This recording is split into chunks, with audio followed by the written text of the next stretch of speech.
Christie यीशु में सबको जय मसीह। और धन्यवाद ये मौका यूथ की तरफ से देने के लिए। दो सबसे ज्यादा बोलते हैं,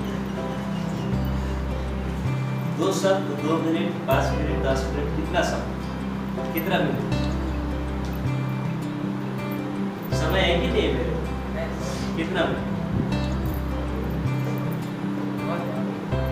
सब समय प्रभु का दास और प्रभु का सेवक और पास्टर होने के नाते क्या चाहता है कि मुझे ज्यादा समय मिले, कि मैं ज्यादा बोल सकूं, परंतु हर चीज का ज्यादा अच्छा नहीं होता। समय धन्यवाद देता हूँ आप सभी को, आप सभी ने अपना समय निकालकर आया, और जितनों ने नहीं आ पाया उनके लिए मैं खेदित हूँ, दुखित हूँ। और हो सकता है किसी कारणवश नहीं आ पाया, हो सकता है कि तबीयत ठीक नहीं है, हो सकता है कोई समस्या है। सो आप यूथ है और यूथ लोगों को एक दूसरे के साथ कांटेक्ट में रखिए, और कोई असुविधा में है तो उनकी मदद कीजिए, उनकी सहायता कीजिए। किस प्रकार से कर सकते हैं? प्रार्थना के द्वारा कर सकते हैं, विजिट करके कर सकते हैं, कुछ हेल्प करके कर सकते हैं, या खुद को उनके सामने जाकर के कुछ मेहनत करके, कुछ परिश्रम करके, या कुछ काम करके उनको मदद कर सकता है। तो ये एक दूसरे को इनकरेज करने का एक और तरीका है कि हम एक दूसरे को इनकरेज करें। मैं आप लोगों को ये इनकरेज करना चाहता हूँ कि आज जो पास्टर भीम जी ने आप लोगों के सामने जो मैसेज लेके आया है, वह मैसेज हमारे लिए केवल मैसेज नहीं है, बल्कि वह हमारे लिए प्रैक्टिकल करने का वर्क है, जो हमने पास्टर जी से सुना है। और जो आपने सुना ये दोनों कहानी, ये कहानी वास्तव में कहानी नहीं है, बल्कि हकीकत है, ये सच्ची घटना है। और इसे समझकर हमें प्रभु के मार्ग में चलना, प्रभु के शरण में रहना, और प्रभु के डर भय में अनुशासन में रहना, उसके वचनों का पालन करना, अपने से बड़ों का आदर करना, सम्मान करना, ये सबसे पहले तो मनुष्य हित के अंदर आती है, और इसे मानवता कहा जाता है। ये कोई धर्म का शिक्षा नहीं कहा जाता, परंतु ये एक मानवता है, एक सुशीलता का जिंदगी है, एक सम्मानीय जिंदगी होती है। जब आप इनको पालन करते हैं, आपको लज्जित होना नहीं पड़ेगा, कभी भी आपको शर्मिंदगी महसूस करना नहीं पड़ेगा, बल्कि जिसके सामने आप खड़े हो जाओगे आपसे वो डरेगा, 2 शब्द कहने से डरेंगे, क्योंकि आप स्ट्रिक्ट हैं, क्योंकि आप डिसिप्लिन हैं, क्योंकि आप अनुशासित हैं, क्योंकि आप अच्छे मार्गों को चुनकर चलने वाला व्यक्ति है। इसलिए आपसे कोई मजाक वाली बातें करने से पहले सोचेंगे, फिर 1-2 बातें कहेंगे। ऐसा ही वचन में नहीं लिखा कि मैं तुम्हें पूंछ नहीं पर सिर बनाऊंगा, ऐसा ही वचन में नहीं लिखा कि मैं तुम्हें नीचा नहीं पर ऊंचा करूंगा, ऐसा ही वचन में नहीं लिखा कि मैं घर तैयार करने जाता हूं, और जब घर तैयार हो जाएगा तो मैं भी तुम्हें लेने के लिए आऊंगा, और मैं चाह रहा हूं तुम भी मेरे साथ वही रहो, यह मेरी चाहना है। तो हम किस घर में रहना चाहते हैं? मिट्टी के घर में या कंक्रीट के घर में? कौन सा घर पसंद है? ज्यादातर कहेंगे कंक्रीट का घर, क्योंकि वो मजबूत होता है, आंधी तूफान से बचाता है, और हमें आंधी तूफान में उतना डर नहीं होता, और जिसकी जड़ मजबूत होती है वो घर गिरता नहीं। तो हमें जो मजबूती है उसको पकड़ना है, जो अच्छा है उस पर चलना है, और उसी की संगति करना है। तो हमारे जीवन में ऑटोमेटिकली परमेश्वर की आशीष आती रहेगी, और सम्मानीय जिंदगी जीने के लिए परमेश्वर हमारे लिए द्वार खोल देगा। बहुत सारा डिबेट्स होता है परमेश्वर के बारे में। 1-2 बात मैं कहना चाहता हूँ। कहते हैं कि परमेश्वर ने किसको देखा है? मनुष्य ने कब परमेश्वर को देखा है? किस मनुष्य ने परमेश्वर को देखा है? कौन है परमेश्वर? कैसा होता है परमेश्वर? मैं कहता हूं कि परमेश्वर को आपको देखने की जरूरत नहीं है। आप खुद को देखिए, खुद के अंदर में होने वाले हलचल, खुद के अंदर में होने वाले वो करामती शरीर के हर एक अंग प्रत्यंग और एक एक कोशिका और सेल को देखिए। आप जब बीमार होते हैं ऑटोमेटिकली एक रसायन पैदा होता है आपके सोच, आपके थिंकिंग, आपके विचार के अनुसार। यदि आप सोचते हैं मैं बीमार हूं, मैं कमजोर हूं, बहुत जल्द मर जाएगा, तो उस प्रकार की रसायन जो है आपके शरीर में पैदा होता है और आप धीरे धीरे कमजोर होते जाते हैं, खाना छोड़ देते हैं, पाचन तंत्र आपका कमजोर हो जाता है और आप धीरे धीरे वीकनेस में चले जाते हैं, बेहोश की हालत में आ जाते हैं, लाखों ट्रीटमेंट करें आप नहीं बच पाते, मर जाते हैं। क्यों? क्योंकि आपके माइंड में नेगेटिविटी आ जाता है और उस नेगेटिविटी के अनुसार वो रसायन आपके बॉडी पर पैदा होता है और वो आपको मृत्यु तक पहुंचा देता है। लेकिन यदि आप पॉजिटिव सोचें कि ये बीमार मेरे लिए कुछ नहीं है, जैसे कोरोना के काल में बहुत लोगों ने बोला है कोरोना कुछ भी नहीं है, इस सर्दी जुकाम मात्र है, इसका सही इलाज करें तो लोगों को कुछ भी नहीं होगा। सच में कुछ नहीं हुआ, वो आज जिंदा है। क्यों? क्योंकि हमारी सोच के अनुसार हमारे शरीर में वो रसायन पैदा होता है, वो केमिकल पैदा होता है जो हमें जीवन देता है। एक वायरस, जो अंदर की वायरस पैदा होती है, जो वायरस हमें जीवन की ओर ले जाता है, वो हर रोग से लड़ने के लिए तैयार होता है और वो लड़कर जीतता भी। किसने बनाया इस बॉडी के अंदर? उस तत्व को किसने बनाया? उस शक्ति को किसने दिया? उस सृजना कैसे हुआ? साधारण आप सोचिए, एक साइंटिस्ट हैरान है, एक मनुष्य के गर्भ के अंदर, एक स्त्री के गर्भ के अंदर एक बच्चा छोटा सा कोशिका के द्वारा पूरा परिपक्व बन जाता है गैस से, और उसका एक टाइम लिमिट होता है और उस टाइम लिमिट में वो परिपक्व बनता है। डॉक्टर उस टाइम को न घटा सका न बढ़ा सका, परंतु वो टाइम जोकर सृष्टि से लेकर आज तक वही टाइम है, चेंजेस नहीं है। ये प्रक्रिया हमारे ह्यूमन बीइंग के अंदर कैसे चल रही है? वही तो है इसको चलाने वाला। एक रोबोट आप यदि तैयार करते हैं, एक रोबोट यदि आप तैयार करते हैं, उसमें जब तक आप बैटरी या बिजली का उसमें प्रभाव न डाले, बिजली का सोर्स और पावर न डाले, वो स्टैच्यू मात्र होगा।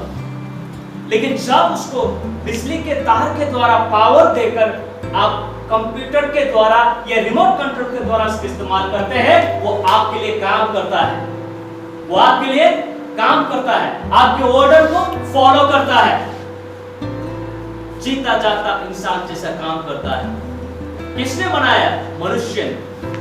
किसके अंडर में है? मनुष्य के। कौन कंट्रोल करता है? मनुष्य। ठीक उसी तरह से हमारे देह को बनाने वाला ईश्वर है, इस अंग प्रत्यंग को बनाने वाला ईश्वर है। ये अद्भुत अंग प्रत्यंग है जिसको आज तक साइंटिस्ट ने रिसर्च करके, अध्ययन करके कंप्लीट नहीं कर पाया, पागल हो रहा है। ये अद्भुत शक्ति इंसान के अंदर कहां से आती है? कभी एक मरा हुआ लाश जिंदा हो जाता है हॉस्पिटल के अंदर, कभी एक जीने वाला व्यक्ति अचानक से मर जाता है, डॉक्टर चकित हो जाता है, कभी सीरियस पेशेंट आ जाता है, ट्रीटमेंट करते करते वो तुरंत ठीक हो जाता है, और कोई पेशेंट बहुत ही बुरी हालत में चला जाता है। डॉक्टर उस वक्त नहीं कहता है इसे कोई नहीं बचा सकता, डॉक्टर उस वक्त नहीं कह सकता है कि मैं सब कुछ करने वाला हूं, मैं ईश्वर हूं। डॉक्टर उस वक्त कहता है कि मेरे हाथ से निकल चुका है, अब जो कर सकता है ऊपर वाला कर सकता है।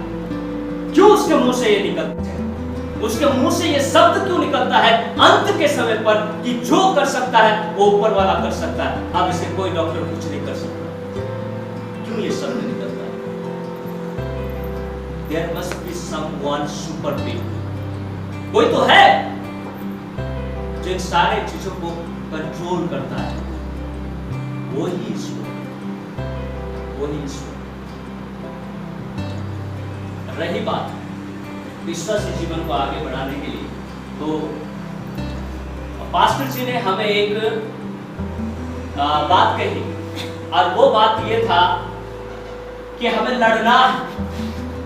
अब लड़ने की बातों को लेकर बहुत सारे डिबेट्स आते हैं यूट्यूब में और टीवी चैनल्स में, और इतने ही नहीं बल्कि न्यूज़ में भी डिबेट वगैरह आते हैं, विशेष करके क्रिश्चियनिटी को लेकर के। डिबेट आते हैं, कहते हैं कि तुम्हारे बाइबल में तो लिखा है मैं तो संसार में शांति देने नहीं अशांति फैलाने आया हूं, मैं संसार में शांति नहीं तलवार चलाने आया हूं। प्रभु यीशु मसीह का शब्द है, उसने ये कहा है।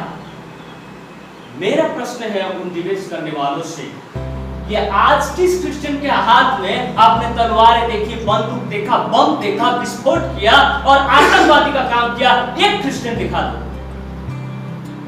है क्या? दुनिया में एक क्रिश्चियन दिखा दो जिसने आतंकी का काम किया हो, है क्या? शब्द का सारांश होता है, शब्द का अर्थ होता है,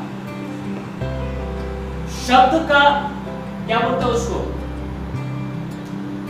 एक पद, एक शब्द, एक सेंटेंस के साथ दूसरा सेंटेंस का एक संबंध होता है। यदि आप एक ही लाइन पढ़ोगे आपको समझ में नहीं आएगा, लेकिन आप पूरे पंक्ति को पढ़ोगे, पूरे पंक्ति को पढ़ोगे, पूरे पैराग्राफ को पढ़ोगे, संपूर्ण पैराग्राफ जब आप पढ़ते हैं तब आपको उसमें से संक्षिप्त बातें समझ में आती है। लेकिन आप एक लाइन को पढ़कर उसी पर डिबेट करोगे, उस पर आपको कुछ भी समझ में नहीं आएगा। सो यदि आज क्रिश्चियनिटी को जानना है तो बाइबल का अध्ययन सच्चाई और ईमानदारी से करना है, तब क्रिश्चियनिटी को जान पाएगा। और हमारी लड़ाई ना तो तलवार से ना तो हाथ हथियार से है, परंतु आत्मिक लड़ाई हमारी लड़ाई है। आज लोगों से हमारी लड़ाई नहीं है, आज पापियों से हमारी लड़ाई नहीं है, आज आतंकवादियों से हमारी लड़ाई नहीं है। हमारी लड़ाई आत्मा के सरदारों से, उस शक्तियों से जिसके प्रिपरेशन के लिए बाइबल में हमें शिक्षा दी गई है।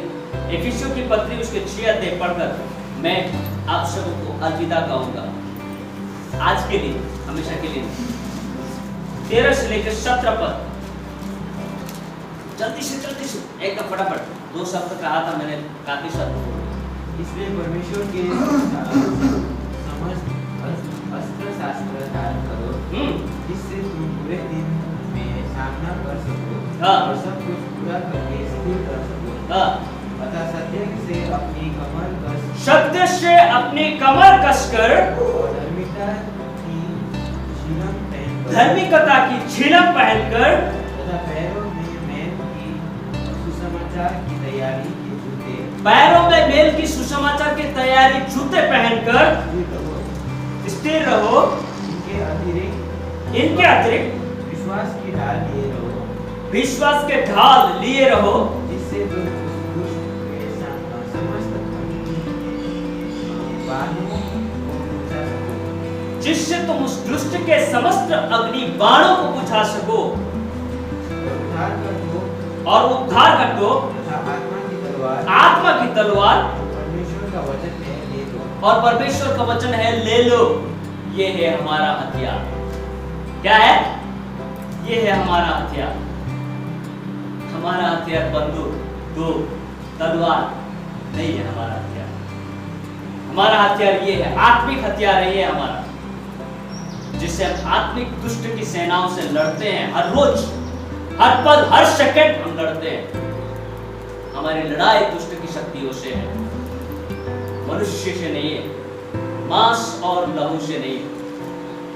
अंत में है 18 पद, प्रत्येक विनती और निवेदन से पवित्र आत्मा में निरंतर प्रार्थना करते रहो और यह ध्यान रखते हुए सतर्क रहो कि यत्न सहित सब पवित्र लोगों के लिए लगातार प्रार्थना करो। यस, और हमारा सबसे शक्तिशाली और प्रभावशाली हथियार है प्रार्थना। क्या है वो? प्रार्थना। दिनों रात प्रार्थना करते रहो, लगातार प्रार्थना करते रहो, एक दूसरे के लिए प्रार्थना करते रहो और स्थिर रहो और सजग और जागरूक रहो। याकूब का पत्री कहता है कि शैतान गरजने वाला सिंह के समान है, जिसे मिला उसे फाड़ खाता है। इसलिए तुम तैयार रहो, इसलिए तैयार रहो ताकि तुम्हारे आत्मिक जीवन में नष्ट ना हो। सो योद्धा में भर्ती किसको लेता है? 50 और 60 और 70 साल के बूढ़े को लेता है? जवानों के लेता है। तो लड़ने का समय जवानों का है। किसका है? जवानों को है। तो धारण कर लो हाथ हथियार, लड़ो दुष्ट की शक्तियों से और जीतो और उसे हराओ, अपने पैरों तले रोंद डालो, क्योंकि हमारे मसीह ने दुष्ट की सारी शक्तियों को अपने पैरों तले रोंद दिया। सो जवानों, ये आप सबके लिए है ये वचन। आप लोगों को हथियार धारण करना है और लड़ना है दुष्ट की शक्तियों से। सो जब भी आप कोई निर्णय लें, पहले प्रार्थना करें। कोई भी योजना बनाए, पहले प्रभु को सामने रखें। प्रभु आपका साथ होगा और आपकी योजना को बेहतर रूप में सफल करेगा, बेहतर रूप में सफल करेगा। परमेश्वर आप सभी को आशीष दे। धन्यवाद। जय